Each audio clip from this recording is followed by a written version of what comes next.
আমার কথায় আশেপাশে হয়তো অনেক শব্দ পাওয়া যায়, তাও আমি শর্টকাটে বলি। একজন আমার কালো শাড়ি পরা ভিডিওর মধ্যে কমেন্ট করতে পারলে ভিডিও ফিল্টার ছাড়া করেন। আসলে ওটার ভিতরে একটু মেকআপ ছিল, ফিল্টার তো দেই নাই। আপনার হয়তো প্রবলেম আছে চোখে, তাই দেখেন নাই। দেখেন ফেজে, একেবারে ফেজে কিছু দিই নাই, মাত্র গোসল করে আসছি। এই কিচ্ছু নাই, কিচ্ছু দিই নাই এখনো। এই যদিও এটা পুরোপুরি কালো না, তাই বোঝা যাবে না। ওয়েট, এই যে আমি কালো কাপড় নিয়ে আসছি।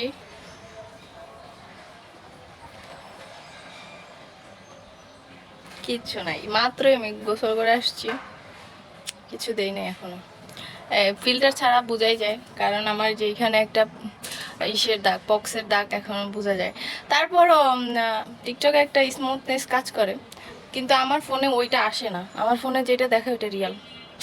তো এই আমার ভিডিও, যদিও আমার কাউরে প্রুফ দেওয়ার কোনো দরকার নাই, তারপর আমি দিলাম যে অনেকেই এসে ওই ভিডিওটার মধ্যে কমেন্ট করছে চাইলে পারলে ফিল্টার ছাড়া ভিডিও করে দেখেন, আপনাদের মতো ফিল্টার সুন্দরীদের দেখে আমরা ক্রাশ খাই, তারপরে ফিল্টার ছাড়া বাস খাই।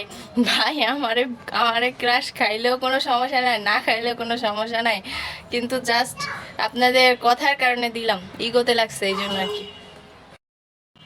আরেকটা কথা, ওনার কমেন্ট আমি খুঁজে পাই না, যেহেতু ওই ভিডিওটায় অনেক পরিমাণে কমেন্ট, এই জন্য এইটার ভিতরে এখন উনি হয়তো আমার সব ভিডিওগুলো দেখে, তো উনি এটা দেখবে আমি নিশ্চিত। তো আপনি একটা কমেন্ট করে যান, যারা যারা এই কমেন্টগুলো করছিলেন।